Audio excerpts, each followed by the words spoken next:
Hello, Tribbies, and welcome to another episode of Bloodlust, your second favorite brother-sister hosted True Blood recap show. My name's Alex. And I'm Antonia, and let's dive into our review for Season 4, Episode 5, titled... Wait. What about Episode 4? I told you to upload Episode 4. When?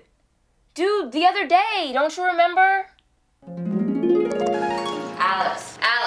What's up? Okay, can you please make sure you upload Episode 4? What? Of our show. I can't do it all. Can you just write it down? Yeah, Right. You know what? I'll write... Upload Episode 4. Write it down right now. Oh, that doesn't ring a bell. Alright. You know what we'll do? We'll just throw Episode 4, a little sprinkle of it in Episode 5. You know, since Episode 4 was boring anyway, right? Yeah. Here's our review for Season 4, Episode 5, titled... Me and the Devil.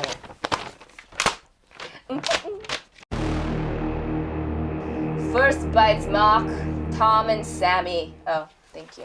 Better known as Sam and Tommy. Last week in Episode 4, we see Tommy and his mother reunite. Yes, it was very sweet. Ma, I can read now. She says she's done with Jolie and she done kicked him to the curb. I'm proud of her. So they're sitting around the fire having a nice cozy bonding moment. And then out of nowhere... Just relax now. Snatch that ass up. The entire time, all I could think of is like, Tommy, why don't you just shift? That little hawk that you do and fly away. He can't remove his clothes, so he cannot shift. Those are new jeans, new Wranglers. Mm-hmm. He breaks loose, and then he beats his father over the head. He does the old kill one person on purpose, kill the other person on accident Right, thing. yeah. Tommy done killed his mommy. No.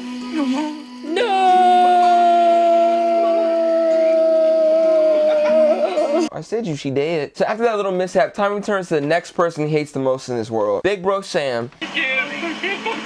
Hold it together. Sam being the cool-headed person that he is, you know, he just went and said, it's cool, you know, you killed our parents. Dead bodies in the trunk always get stopped by the cops. Open the doors. Jesus, I'll do it.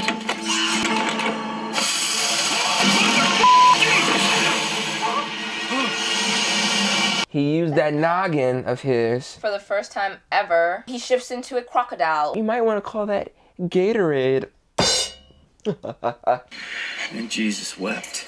They take the bodies To the swamp. and say a final chuck out of deuce.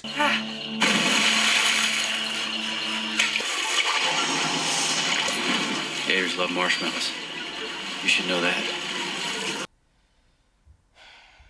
Whatever. Next we're going to the Jason, Jessica, Hoyt triangle. Their love triangle. Episode 4, Jason escapes from Hot Shot. He's chased by Felton and the gang. He climbs up a tree. And you know Panthers can't look up, right? So It's he's science. able to...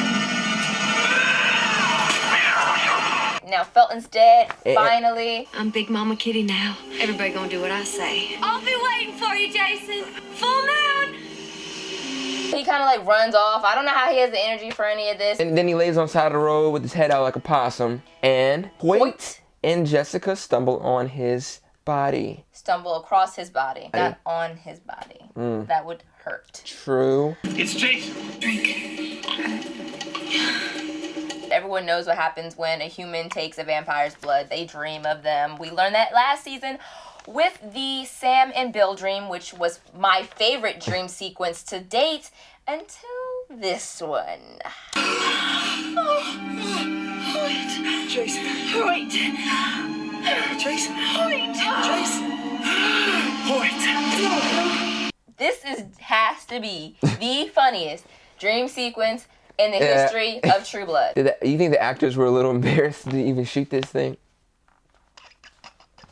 What the freak kind of stupid question? Whatever. Forced you to have sex with how many women? I don't know. A dozen. Maybe 2 dozen. I've got chafed chaps. That was horrible. Alright, let's go to Sookie and Eric now. Eric's been acting like a f***ing child. Not a child. I feel like they kind of laid on the whole Eric as a little kid metaphor a little too strong. I want more. You can't have any more. There isn't any more. You drank the whole ferry, and you're going to your room. Catch me. Hey, Suki! Come play with me. It's wonderful here. It'll all burn up today. I had a bad dream. I lost my memory, so I'm gonna act like a child, but I know I'm a grown-ass man. And then the fact that Suki fell in love with this little-ass child, Eric, thing. I have trouble with men, vamps, warriors, but you're a kid, and I like that. Would it be alright if I stayed here till sunrise? As long as you promise to keep your hands and your fangs to yourself. I promise. Promise broken. Do you guys ever want to get into a girl's bed, act like you lost your memory, act like you had a bad dream, and all you want to do is be Little Spoon, and... Cha-ching!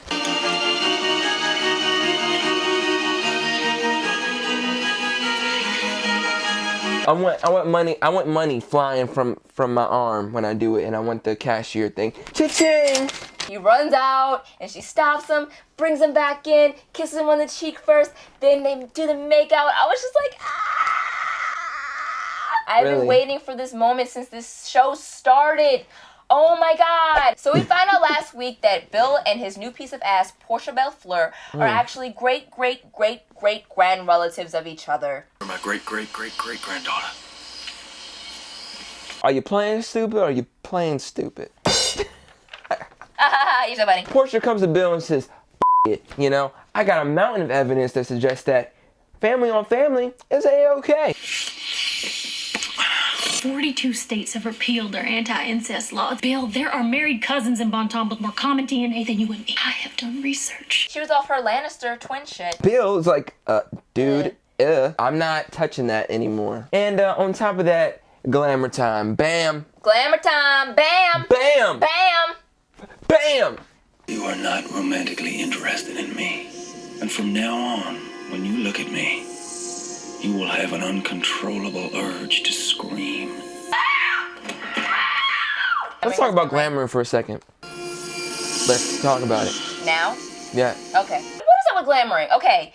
Vampires, they can just hypnotize anyone at any time to do anything. Is that easy? Glamoring is too much of a perfect solution. Did you really have to make her want to have an uncontrollable feeling to scream and run away when you see the guy? You didn't have to take it to that level. So what did you do that for, Bill? Cue the clip Austin Powers when he says for shits and giggles.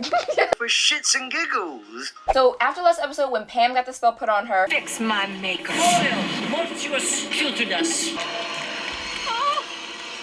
dude, what's wrong with your face? That face is... Oh my gosh. Like, He goes to Bill, asks Bill for help, and he doesn't really seem that concerned. Oh, good.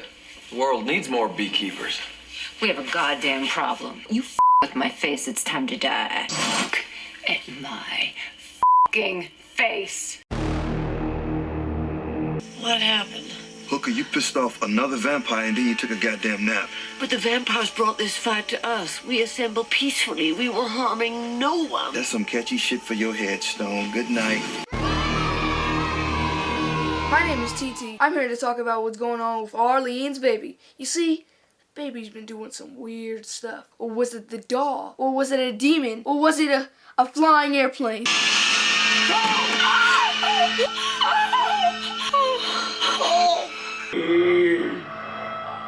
Baby's not yours. Isn't that just creepy and weird? If that's the worst a baby can do, you got nothing to worry about. You hear that, Renee? God's coming for you.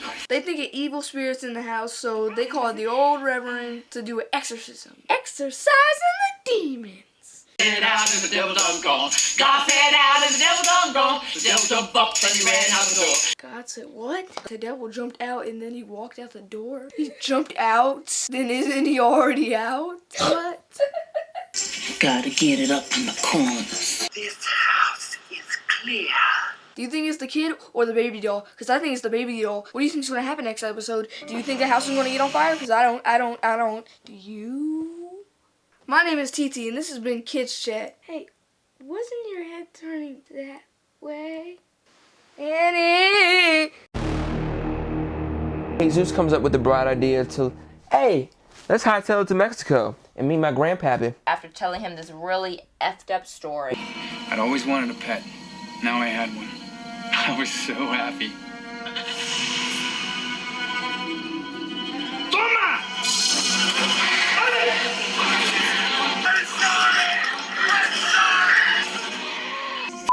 shit, we ain't going near your crazy ass granddaddy. You know, that kind of reminds me of that time we gave TT that pet. You know, that kind of reminds me of that time we gave TT that pet. You're right. TT. Got something for you, man. Your very own, one-of-a-kind, pet for life. That's from friend. us. It's from the heart. My very own pet. This is great. Thank you. Oh, and here you go. Take it.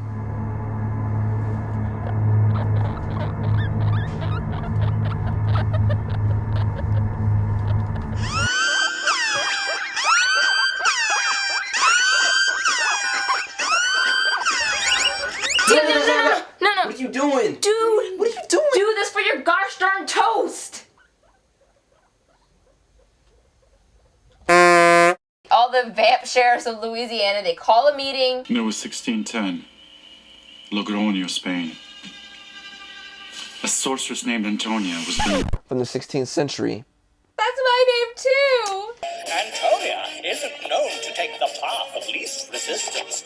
She hails from southeast Afghanistan and came the farthest distance. She was burned at the stake. Burned at the stake. By the priests. We found out that they are, in fact, vamps in disguise. Oh, no wonder why this witch has such a vendetta against these vampires. And no wonder why she has spells to hurt them. She used necromancy to pull all vampires within 20 miles from their sleep into the daylight. Majesty, let me kill the witch. I'll help. What's wrong with your face? True predictions. I think that next episode something's gonna happen with the Packmaster of Shreveport and Debbie's gonna show her true colors. I predict the full moon is coming. What you gonna do when the full moon comes for you? Jason. Now that Tommy has killed his parents. Oh shit! He can transform into humans now, son. Upgrade ya. So Bill and Eric. They're gonna ding ding ding. Yeah, I don't think that's how vampires fight. Oh, they felt like this. They felt like this. I think I rate this episode like a 9.5 out of 10. Well, just a really, really good episode. A sorceress named Antonia was being... You know. I give it probably 8.5 out of 10. Alright, everyone. See you next week. Stay thirsty. Hey, has anyone seen that dog? Ah! I